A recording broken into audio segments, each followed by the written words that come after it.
Praise the lord. దేవుని పరిశుద్ధ నామమునకు మహిమ కలుగును గాక. కొన్ని దినాల గ్యాప్ వచ్చిన తర్వాత మరలా తిరిగి మనం దేవుని వాక్యాన్ని ఈ రీతిగా ధ్యానించుకోవటానికి ప్రభు చూపిన కృపను బట్టి దేవునికి ఎంతైనా వందనస్తులు. ఈ ఉదయకాలంలో బైబిల్ గ్రంథం నుండి ఒక అద్భుతమైన విషయం మీ ముందుకు తీసుకురావాలని ఆశపడుతూ ఉన్నా. అపోస్తలుడైన పౌలు గారు కొరింథీయులకు రాసిన మొదటి పత్రిక 12వ అధ్యాయంలో 2 విషయాలను గురించి ప్రధానంగా ఆయన జ్ఞాపకం చేస్తూ ఉంటారు. దేవుని సంఘంలో మన పాత్ర, ఒక్కొక్కరి స్థానము, ప్రతి విశ్వాసి ఎంత ప్రాధాన్యత కలిగి ఉన్నారో తెలియచేస్తూ శరీరంలో అవయవములు అనే విషయాన్ని అక్కడ జ్ఞాపకం చేశారు. ఈ అవయవాలకట ప్రభువు రకరకాల తలాంతులు ఇచ్చారు. ఇది 2 రకాల తలాంతులు చెప్పబడుతూ ఉన్నాయి. ఒకటి ఆత్మ వరములు,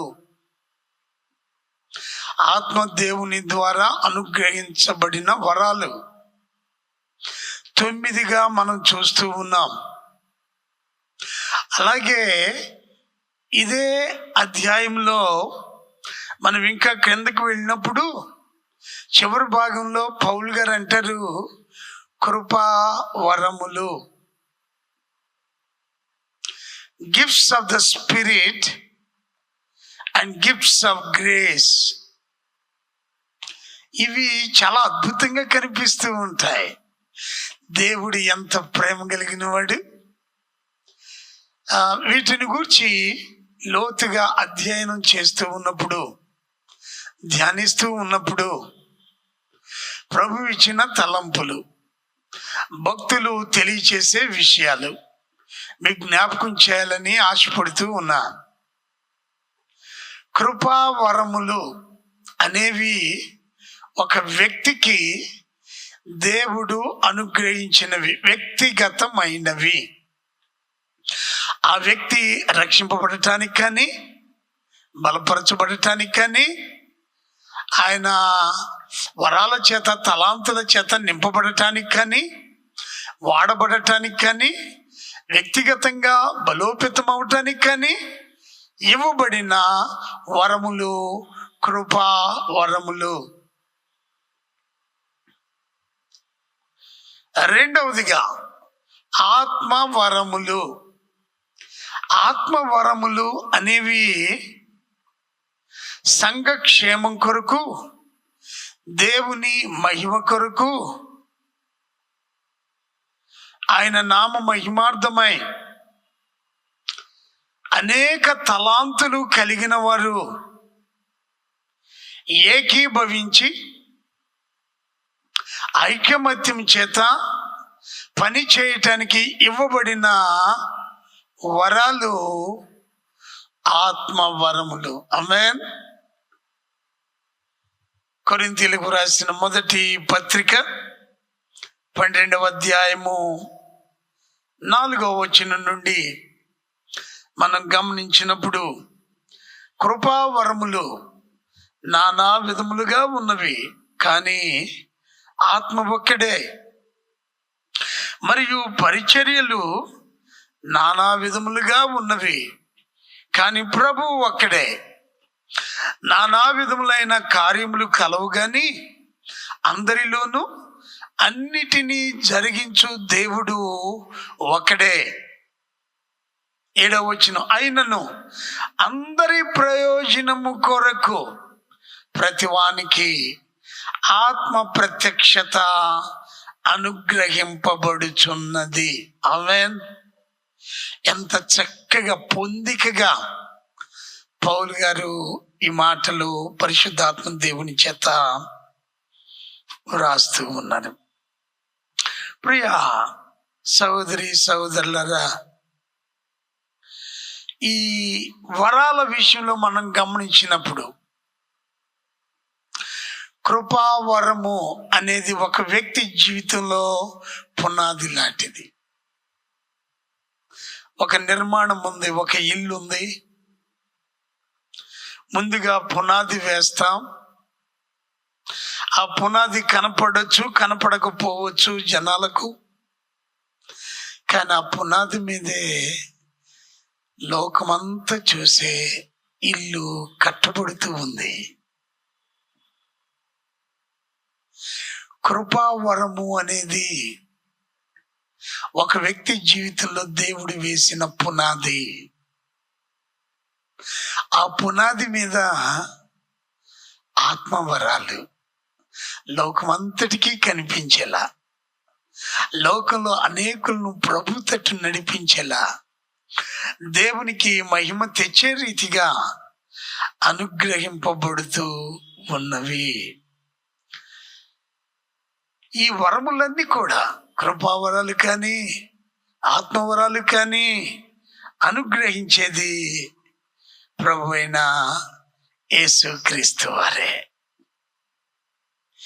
ఎందుకండి ఈ వరాలు ఇవ్వబడుతూ ఉన్నాయి అనంటే, మనము 7వ వచనంలో చదువుతూ ఉన్న అందరి ప్రయోజనము కొరకు, సార్వత్రిక సంఘము యొక్క,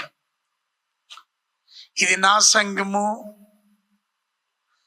మా సంస్థ, మా శాఖ, దాని కొరకు కాదు, అందరి ప్రయోజనము కొరకు, సంఘంలో ఉన్న బిడ్డలందరి కొరకు, సార్వత్రిక సంఘంలో ఉన్న వారి కొరకు,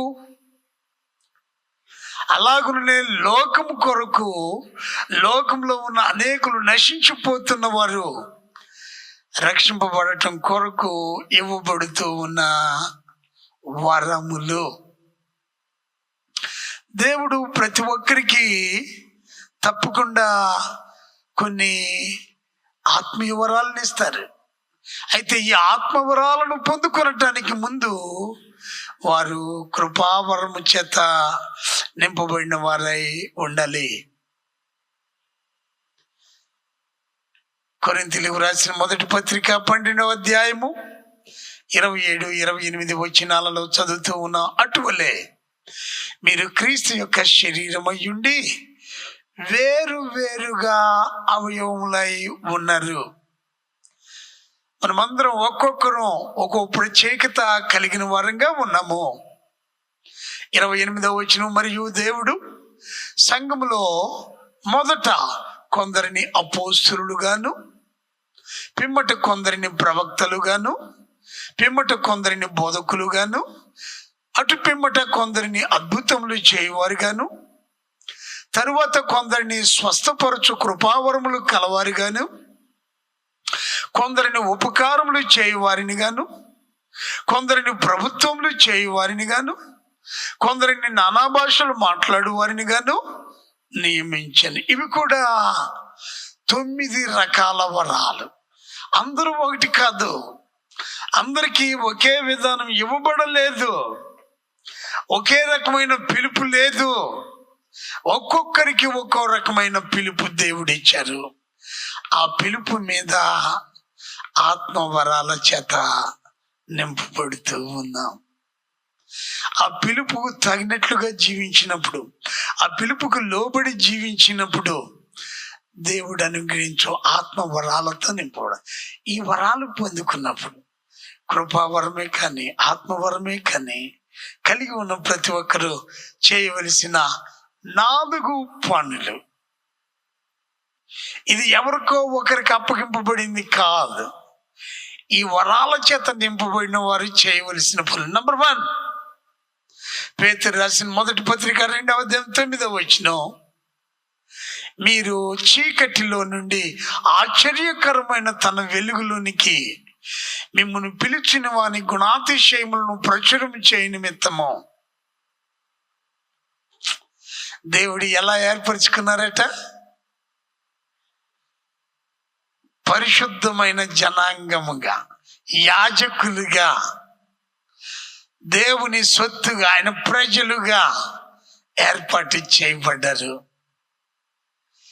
దేవుని కృప చేత, ఆయన ఆత్మ చేత వరాలతో నింపబడిన ప్రతి విశ్వాసి యాజకులై ఉన్నారు. దేవుని పనిని జరిగించు వారై ఉన్నారు, ఉండాలి. ఆ తర్వాత ఇదే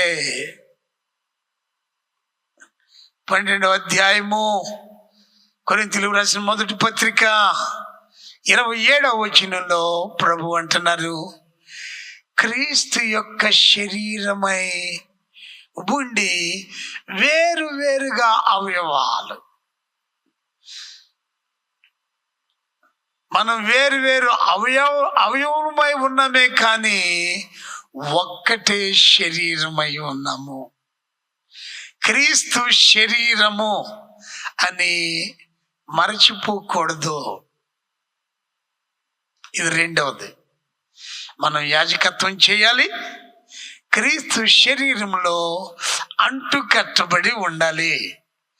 మూడవదిగా చూసినట్లయితే కొరింథీయులకు రాసిన 2వ పత్రిక 5వ అధ్యాయం 20వ వచనంలో పౌలు భక్తుడు అంటాడు, వీఆర్ అంబాసిడర్స్ ఆఫ్ క్రైస్ట్.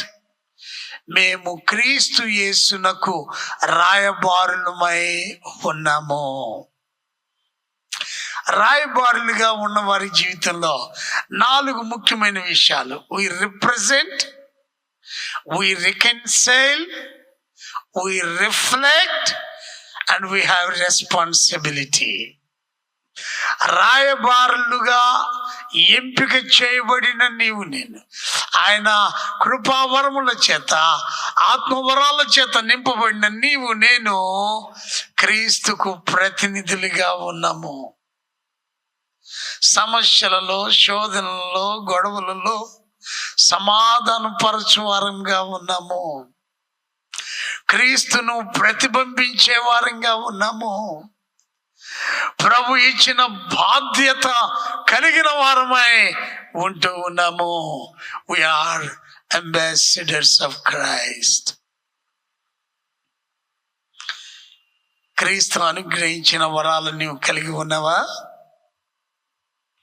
అయితే ఒకవేళ వాటిని నువ్వు కప్పి పెడుతూ ఉన్నావేమో, ఒకసారి ఆత్మ పరిశీలన చేసుకుంటే మంచిది. నీ కలిగిన పరిస్థితులన్నిటి నుండి ప్రభు విడిపించి నిన్ను బలపరిచి ఆయన నా మహిమార్థమై నిలువబెట్టగా నువ్వు ఏ రీతిగా పనిచేస్తూ ఉన్నా, దేవుని యొక్క యాజకులుగా ఉంటున్నామా? ఆయన శరీరంలో భాగమై ఉంటున్నామా? ప్రభునకు రాయబారులుగా ఉంటున్నామా? చివరిగా చూసినట్లయితే ఆయన కృపావరాల చేత, ఆత్మవరాల చేత నింపబడిన నీవు నేను, మనం ఏ రీతిగా మేనేజ్ చేస్తూ ఉన్నాం మన జీవితం? మన జీవితాలలో ఒక స్టీవర్డ్గా, ఒక కార్యకర్తగా, ప్రభు వచ్చే సమయానికి ఎదురు చూస్తూ సిద్ధపడి కనిపెట్టే వారంగా దేవుడు మనకిచ్చిన సమయము, సంపద, తలాంతులు, మన యొక్క సాక్ష్యము, అలాగే దేవుని ఆలయమై ఉన్న మన దేహము ఏ రీతిగా మనం వాడుతూ ఉన్నా? ప్రభు నిన్ను ప్రేమించి నీకు ఒక మంచి కృపావరాన్ని ఇచ్చారు, నీకు ఒక మంచి ఆత్మవరాన్ని దయచేశారు. వాటిని దేవుని మహిమార్థమై ఉపయోగిస్తే ప్రభు వచ్చినప్పుడు బడా నమ్మకమైన మంచి దాసుడా అని ప్రశంస పొందుకుంటాం. ప్రార్థన చేద్దాం. ప్రార్థన. మా స్తుతులకు పాత్రుడా, నమ్మదగిన దేవా నీకు వందనాలు. ఈ ఉదయకాలంలో మరొక మారు మా ప్రియులైన నీ బిడ్డలతో కలిసి నీ మాటలు ధ్యానిస్తూ నిన్నే గణపరిచి ఆరాధించే కృపను మీరు ఇచ్చినందుకు వందనాలు. మరి ముఖ్యంగా యవన బిడ్డల కొరకు ప్రార్థిస్తున్నాం. ఒక్కొక్కరిలో నీ కృపావరాలను దయచేశారు, ఒక్కొక్కరిని మీ ఆత్మవరాలతో నింపారు. వారు నీ కొరకు వాడబడినట్లు నీ సన్నిధిలో మొదటిగా వారు బలపరచబడి నీ కృపలో, నీ సంఘంలో నీ నామ మహిమార్థమై వాడబడుట సహాయం చేయండి. నీ అభిషేకాన్ని బిడ్డలకిమ్మని యేసయ్య నామంలో ప్రార్థించుచున్నాము తండ్రి, ఆమేన్. తండ్రి అయిన దేవుని ప్రేమ, కుమారుడైన యేసుక్రీస్తు వారి కృప, పరిశుద్ధాత్మ దేవుని అన్యోన్య సహవాసం ఆయన మాటలు ఆలకిస్తూ ఆయన నామమును ఘనపరిచాయి ఆయన బిడ్డలకి ఎల్లరకు ఇప్పుడు ఎల్లప్పుడూ సదాకాలం తోడయుండి నడిపించును గాక. ఆమేన్.